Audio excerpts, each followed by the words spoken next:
वारंवार वातावरणातील बदलामुळे अतिवृष्टी आणि नापिके, दुसरीकडे पिकांना कमी भाव ह्यामुळे पारंपरिक शेती परवडत नसल्याची ओरड नेहमीच केली जाते. पण आधुनिक शेती केल्यास शेतीतनं आर्थिक उन्नती साधता येते. ह्याचं उत्तम उदाहरण बुलढाणा जिल्ह्यात पाहायला मिळतंय.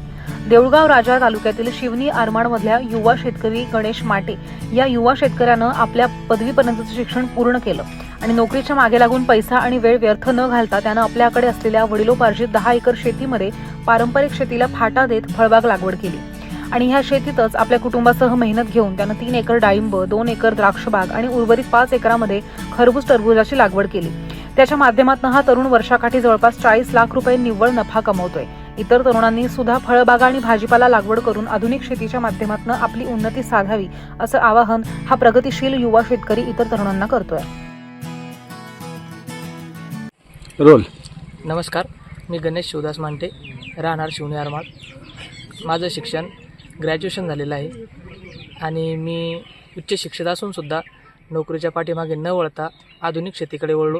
कारण की बाबांचा पारंपरिक व्यवसाय हा शेती होता, त्याच्यामुळं मी शेतीकडेच वळलो.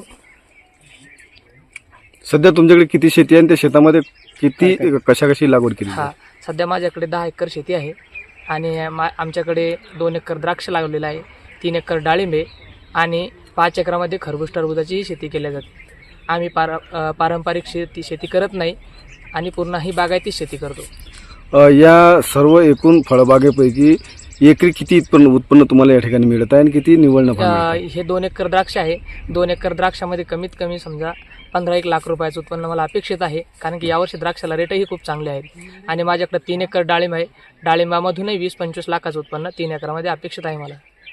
बस. खरबुजाचा काय यावर्षी भाव आला आणि कशा पद्धतीने? मी सुरुवातीच्या टप्प्यात खरबूज हे 30 रुपये किलोने विकले. आता खरबूजचे रेट थोडे कमी आहेत, 25 रुपये किलो आहेत, पण तरीही खरबूजात एकरी 3 ते 3.5 लाख रुपये राहिले मला. या सर्व एकूण फळबागेपैकी सर्व जमिनीतून वर्षाकाठी तुम्हाला किती निव्वळ नफा उरतो?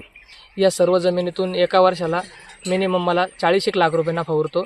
म्हणून मी कोणत्याही नोकरी न करता, कोणत्याही नोकरीच्या मागे न लागता, माझ्या वडिलाचा जो पारंपरिक व्यवसाय शेती होता त्याच व्यवसायाला अनुषंगून किंवा त्याच व्यवसायाला धरून मी हा व्यवसाय मान्य केला आहे आणि तोच व्यवसाय करत आहे. आणि मी इतर तरुणांनाही सुद्धा सांगेल की तुम्ही इतर कोणत्याही छोट्या मोठ्या नोकरीच्या नादी न लागता शेती ही जर चांगल्या प्रकारे जर केली तर शेती परवडते. शेती ही आपली माय आहे, ती आपल्याला कधीही ओटी भरून देते. फक्त आपल्याला मेहनत करायची तयारी आपली असली पाहिजे.